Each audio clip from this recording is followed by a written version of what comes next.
Premier huitième de finale terminé aujourd'hui, les gars. On a eu les Pays-Bas qui s'imposent contre les États-Unis 3-1 et l'Argentine qui s'impose aujourd'hui 2-1 contre l'Australie. Et on parle tout de suite de l'Argentine.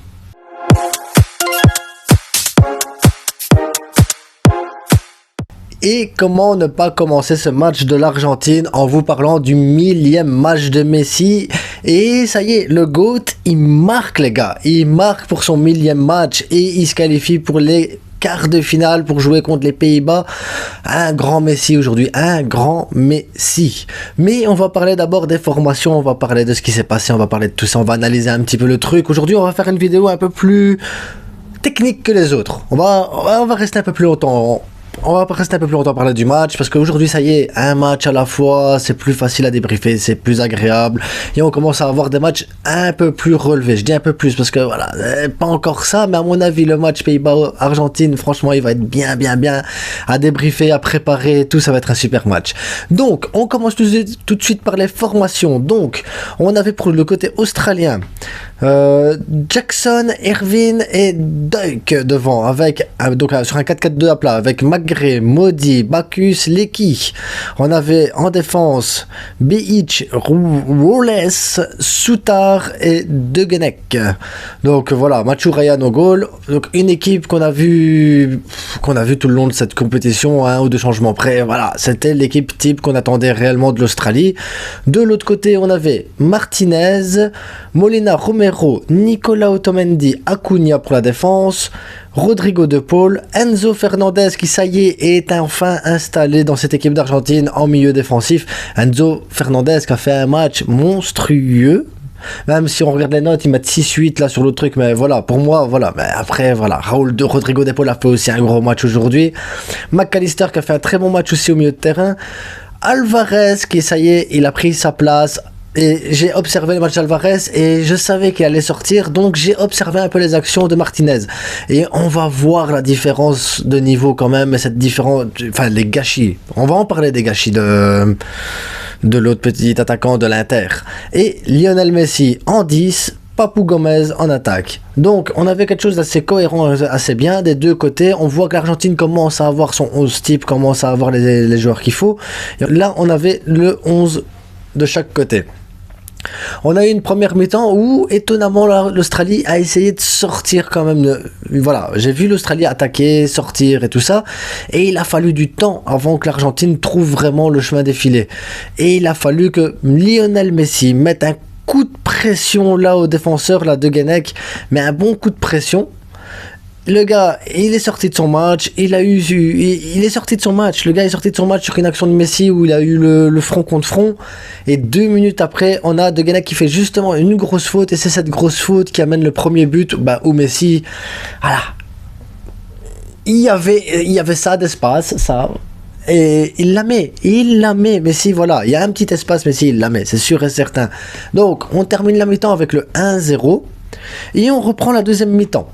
Deuxième mi-temps où l'Australie décide de sortir encore un peu plus, où l'Australie essaye de se dire il y a des chances, il y a moyen, il faut presser de toute façon, il faut faire les affaires. Et le gardien, je sais pas ce qu'il a fait, il a voulu dribbler, contrôler un truc, enfin peu importe, je pense que dans ces situations-là ça va assez vite, mais il aurait dû dégager, mais il l'a pas fait. Il a voulu dribbler et Alvarez récupère la balle au bon moment, mais un but, je trouve qu'il faut le mettre, il faut sentir ce pressing, il faut sentir que le gardien va sortir, donc voilà, Alvarez il sent les choses et il concrétise les choses. Voilà la différence. Alvarez il est exceptionnel en attaque, franchement c'est un super joueur.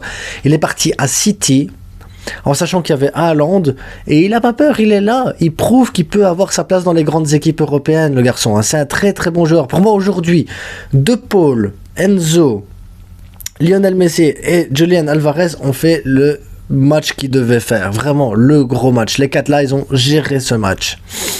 Donc l'Argentine ici gagne 2-0, on est à la 71e minute et on voit bien ici sur l'image que voilà, sur la moitié de terrain de l'Argentine, alors que l'Argentine est en possession de balle, on voit facilement 7 joueurs sur le camp argentin. Ça veut dire que l'Australie a décidé qu'il fallait jouer l'attaque. L'Australie, ils étaient présents, ils avaient besoin d'essayer de remonter le score. De toute façon, c'est des matchs à élimination directe. Que tu perds 5-0 ou que tu en perds 2 ou que tu en perds 1, ça reste une défaite, ça reste une élimination. Et c'est là Et c'est à ce moment-là que, voilà, le but intervient avec une récupération. Et on le voit encore une fois à l'écran ici. Hein. Donc 1, 2, 3, 4, 5, 6, 7, 8 joueurs australiens à ce moment-là.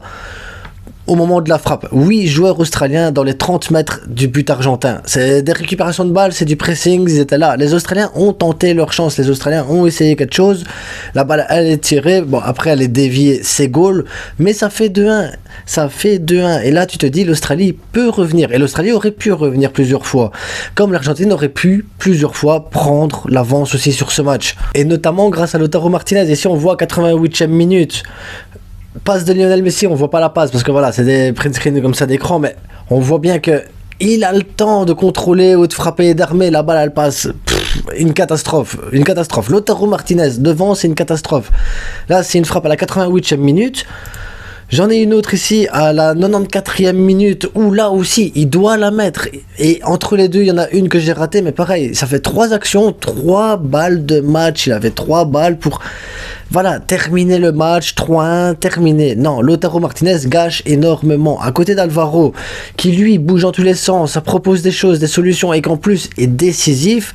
Lautaro Martinez, je suis désolé, il arrive, il doit prouver qu'il a encore sa place dans ce 11, mais avec des gâchis pareils, comment il peut avoir la place dans le 11? Si maintenant il reste 5-6 minutes de match et que l'Argentine doit absolument marquer, je suis pas sûr que Lautaro Martinez soit l'homme de la situation pour ça, et ça aurait pu coûter très cher. Quand on voit l'action ici de l'Argentine contre l'Australie, quand on voit l'action de l'Australien ici, juste à la dernière minute, là il restait 25 secondes de jeu, ça aurait pu coûter extrêmement cher. Les ratés de Lautaro auraient pu coûter extrêmement cher. Là, c'est une balle de 2-2 prolongation. Heureusement pour l'Argentine, il rate ça. Et heureusement, le gardien, il est là aussi. Voilà, le gardien, il est là. Il a fait son taf aujourd'hui. Mais ça aurait pu coûter très cher. En attendant, 1000e match en carrière pour Lionel Messi. Et voilà, 169 buts avec l'Argentine. Aujourd'hui, c'était un but extrêmement important qui a permis à l'Argentine de se lancer dans le match et de prendre l'avance et d'être un peu plus zen dans le contrôle du ballon. Voilà, grand match, les gars de l'Argentine. Grand match de Messi, grand match d'Enzo aussi. Enzo a fait un excellent match. Lui, je le veux au Barça. Et donc ici, ben voilà, avec la victoire 3-1 des Pays-Bas contre les États-Unis, ça va nous faire un superbe quart de finale, les gars. Un quart de finale où Memphis Depay va prouver qu'il est à la même table que Messi, qu'il est parti à Barcelone, pas pour concurrencer Messi, non, ou jouer avec Messi, non. Parce que le gars, c'est le futur ballon d'or. Voilà ce qu'il a, Memphis Depay, dans sa tête. Et j'espère que c'est bien ça qu'il aura dans sa tête, et j'espère qu'il va prouver. Comme ça, en janvier, le Barça peut le vendre. Acheter Enzo, acheter Bernardo Silva grâce à ça. Il faut que Memphis Depay fasse une grande Coupe du Monde, les gars. Donc, prochain match, Pays-Bas-Argentine, un grand match de quart de finale, les gars. Ça va être un grand match. Il faudra pas le rater. Je crois que je vais faire un avant-match. Exceptionnellement, il y aura un avant-match dans cette Coupe du Monde pour essayer de voir quelle équipe il faudrait mettre, comment on voit les choses et tout ça, comment on analyse le truc. Il y aura sûrement un après-match aussi, mais certainement, ça c'est sûr et certain. Mais ça va être le plus gros match pour moi des quarts de finale. En tout cas, actuellement, c'est le plus gros match des quarts de finale. C'est le seul. Ça aide. Et on va s'arrêter là pour la vidéo, les gars. On se retrouve demain, parce que demain il y a encore des matchs. Demain c'est encore la Coupe du Monde. Demain ça n'arrête pas, les gars. Et je vous dis une bonne soirée à tous.